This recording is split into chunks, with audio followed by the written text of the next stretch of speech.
नमस्कार मित्रों, आज आपको हम बताएंगे कुंडली बनाने का सूक्ष्म परिचय। कैसे बना सकते हैं आप कुंडली। तो उसके लिए जो लोग पढ़ाई कर चुके हैं, कोचिंग ले चुके हैं, उनके लिए ये है कुंडली बनाने का बहुत ही सरल और सुविधाजनक तरीका। सर्वप्रथम हम जो है इष्टकाल निकालेंगे और इष्टकाल निकालने के लिए हमें जन्म समय की आवश्यकता होती है। और इष्टकाल कैसे निकलेगा, यह वीडियो हमारे YouTube चैनल पर अपलोड पहले से हो चुका है। और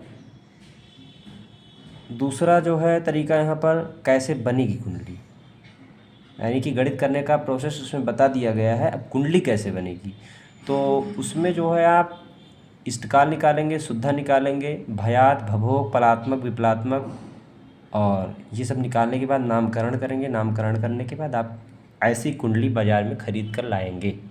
और सर्वप्रथम जो है यहाँ पर जब भरने का समय आएगा तो विक्रम संवत भरना होता है।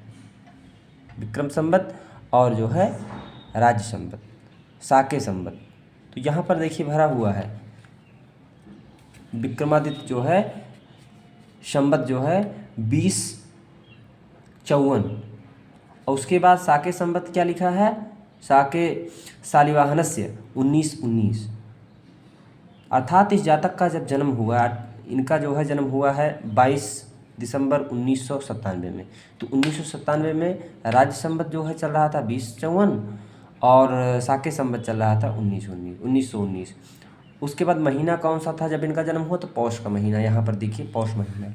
फिर जो है इनका पक्ष कौन था, किस पक्ष में इनका जन्म हुआ, कृष्ण पक्ष में जन्म हुआ। तिथि कौन सी थी, नवमी। दिन कौन था, सोमवार। और उसका घटिपल क्या है, 21-20। नक्षत्र क्या था, हस्त। उसका जो है घटिपल 15-3। उसके बाद योग कौन था, सौभाग्य। घटिपल इनका 41-13।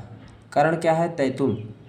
अर्थात जो जहाँ पर है वहाँ आप भरते जाएंगे। तैतुल के बाद तैतुल का घटिपल है 5400। फिर उसके बाद जो है दिनमान क्या है, जो तिथि होती है तिथि के पहले दिनमान लिखा होता है। और दिनमान में ही जो है 59-60 में ही दिनमान घटाने पर रात्रिमान प्राप्त होता है। तो दिनमान के बाद यहाँ पर रात्रिमान जो है लिखा हुआ है, आप देख सकते हैं 33-57। उसके बाद जो है गतांशः, अर्क गतांशः लिखा है। अर्थात सूर्य किस राशि पर थे जब बालक का या जातिका का, जातक का जन्म हुआ। तो जातिका का जब जन्म हुआ तो सूर्य धनु राशि पर थे। और यहाँ पर 8 राशि, 6 अंश, 4 कला, 53 विकला, यह हो गया। उसके बाद जब हम इष्टकाल निकाले तो उसमें इष्टकाल प्राप्त हुआ 31 पल। एतत् समय कहाँ पर जन्म हुआ है बालिका का, मुंबई में। मुंबई में हुआ। उसके बाद इनका लग्न कौन सा है, तो मिथुन लग्न है। किस वंश की हैं, ब्राह्मण हैं, क्षत्रिय हैं, वैश्य हैं, शूद्र हैं। तो ये ब्राह्मण वंश की हैं, इसलिए हमने लिखा है ब्राह्मण। उसके बाद आगे है सांडिल्य गोत्र। गोत्र क्या है, गोत्र लिख दिया हमने। उसके बाद उनके बाबा जी का नाम क्या है, अर्थात गोत्र के बाद धर्ममूर्ति, धर्मावतार, श्रीमान राम बचन तिवारी बाबा का नाम। और उसके बाद पिता का नाम दिनेश तिवारी। गृहे जो जन्म ले रहा है जातक जातिका, उनका जो है पिता का नाम हो गया। उसके बाद अगर जन्म हुआ तो किस नक्षत्र में हुआ, किस चरण में हुआ, क्या नाम पड़ा, तो हस्त नक्षत्र में इनका जन्म हुआ, द्वितीय चरण में। और राशि का नाम षष्ठी। प्रसिद्ध नाम क्या है, अनामिका तिवारी। राशि कन्या।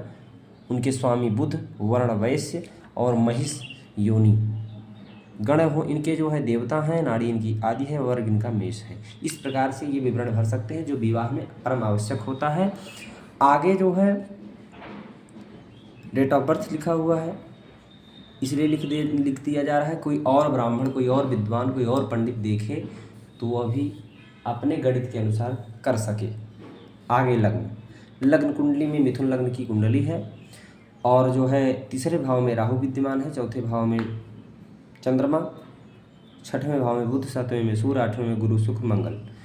केतु जो है 9वें भाव पे है और 10वें भाव में शनि है। 11वां 12वां स्थान पर मेष और वृष राशि है। आगे उसके बाद जो है यहाँ पर फलादेश हुआ है। तो इनका जन्म हस्त नक्षत्र में हुआ है। तो आप बहुत आसानी के साथ इस कुंडली को जान सकते हैं, पढ़ सकते हैं। और उसके बाद जो है चंद्रमा का फलादेश, मंगल का फलादेश, नीचे बुध का फलादेश, सबका अलग जो है अलग अलग हुआ है फलादेश।